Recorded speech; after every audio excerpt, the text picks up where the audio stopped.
আমি বলছি যারা চাঁদাবাজি করবে, এই চাঁদাবাজি যাতে করতে না পারে সেই জন্য প্রতিটা মহল্লায় মহল্লায়, গ্রামে গ্রামে, সমস্ত এলাকাতে তরুণ যুবকদের একটা টিম তৈরি করতে হবে। রাসূল যেমন হিলফুল ফুজুল একটা সংগঠন করেছিলেন যুবকদের নিয়ে, অনুরূপভাবে প্রতিটা মহল্লায়, প্রতিটা গ্রামে, প্রতিটা শহরে, প্রতিটা অঞ্চলে, প্রতিটা পাড়াতে এরকম কিছু টিম তৈরি করতে হবে। চাঁদাবাজি করলে তখন আর কোনো দ্বিমত থাকবে না, তখন শত্রু মিত্র নেই, ঐক্যবদ্ধভাবে প্রতিহত করতে হবে। যদি এটা প্রতিহত করা যায় প্রতিটা জেলাতে, প্রতিটা থানায়, গ্রাম মহল্লাতে, তাহলে চাঁদাবাজি তো দূরের কথা, ওরা আউ করে চোখ রাঙিয়ে কথা বলতে পারবে না। সুতরাং আজকে আমরা এটাকে দেখছি তামাশা, খুন খারাপের হাজানি চলছে। কদিন আগে আসিয়া নামে এক মেয়েকে ধর্ষণ করলো আপন তাওই সাহেব আর তার সন্তান। কই কি বিচার হলো? কোনো বিচার হলো না। কে বিচার করবে? এই যে কয়েকদিন আগে ময়না নামে যে মেয়েটিকে ব্রাহ্মণবাড়িয়া হত্যা করা হয়েছে, কেন হত্যা করা হলো? ইতিহাসে প্রথমে লেগেছিল এক রকমের, পরে দেখলাম না, টোটালটা যারা ফেসবুক চালায় তারা জানেন যে ময়নাকে যে হত্যা করা হয়েছে প্রথম কারণ ছিল ময়নার মা তার দেবরের সাথে সম্পর্ক ছিল। ময়নার পিতা বিদেশ থাকে, এই বিদেশ থাকার পরিপ্রেক্ষিতে ময়নার মা তার দেবরের সাথে কুসম্পর্ক মানে খারাপ সম্পর্ক করেছিল। খারাপ সম্পর্ক করে বস্ত্রহীন অবস্থায় ঘরের মধ্যে মা আর তার চাচাকে যখন দেখতে পেল, ময়না বলেছিল আমি কথাটা বলে দেব তোমরা যে কাজ করলে। তখন মা চিন্তা করলো যদি মেয়ে বলে দেয় তাহলে তো আমার সর্বনাশ হয়ে যাবে, ওর বাবা তো জেনে ফেলবে। এই জন্য তখন ময়নার মা ময়নাকে আগে কান কাটছে।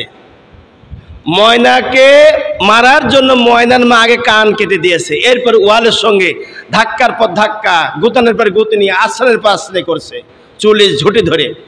তারপর যখন মরি নাই তখন ময়নার যে চাচা ধর্ষণ করেছে ময়নার মাকে পালাক্রমে স্বামীর মতো, বাবা বিদেশ থাকার কারণে এই দেবর এসে ময়নার লজ্জা স্থানের ভিতরে রড ঢোকা দিয়ে এই পৃথিবী থেকে তাকে বিদায় করে দিল। দেওয়ার পরে মসজিদে ছাদে রেখে আসলো, ব্রাহ্মণবাড়িয়ার মসজিদের দোতলার ছাদে। উদ্দেশ্য ইমাম সাহেব আর মজেন সাহেব মিলে ধর্ষণ করেছে, তাতে ইমাম আর মজেনের উপরে গড়ে দোষটা যায়। কিন্তু ইমাম মসজিদ নির্দোষ। সেখানে দেখা গেল তদন্ত কমিটি বসলো, ডিএনএ টেস্ট হলো। ডিএনএ টেস্ট হওয়ার পর দেখা গেল ইমাম এবং মসজিদ নির্দোষ। সরকারি তদন্ত রিপোর্ট অনুযায়ী নির্দোষ হওয়ার পরেও ইমাম আর মসজিদকে হাতে হ্যান্ডকাপ পরিয়ে আদালতে নিয়ে 2 দিনের জন্য রিমান্ড মঞ্জুর করেছে। এর চাইতে নিকটজনক ঘটনা সরকারিভাবে আমরা পৃথিবীতে আর কোথাও দেখি নাই, যা বাংলাদেশে ঘটে গেল। বলতে কষ্ট হয়, আফসোস লাগে। 9 বছরের মেয়ে একে হত্যা করলো একমাত্র স্বামী বিদেশ গিয়েছে, যৌবন কার কাছে কাটাবে, কেমনি কাটাবে? এই জন্য বিয়ে করে কোনো সময় কোনো যুবককে বিদেশ যেতে হবে না, কোনো প্রয়োজন নাই। আমার আপন মার পেটে ভাই বিদেশ গিয়েছে এক ছেলে রেখে, তার স্ত্রী অর্থ সম্পদ যা ভাইয়ের থেকে লেবার নিয়েছে এরপরে কেটে পড়েছে। আমার আপন মার পেটে ভাইয়ের কথা বলছি। আমি আমার মেয়েকে বলছিলাম এই সন্তান আর এই মেয়ে একসময় থাকবে না, আমার ভাই বিদেশ যাচ্ছে কেন, কি প্রয়োজন?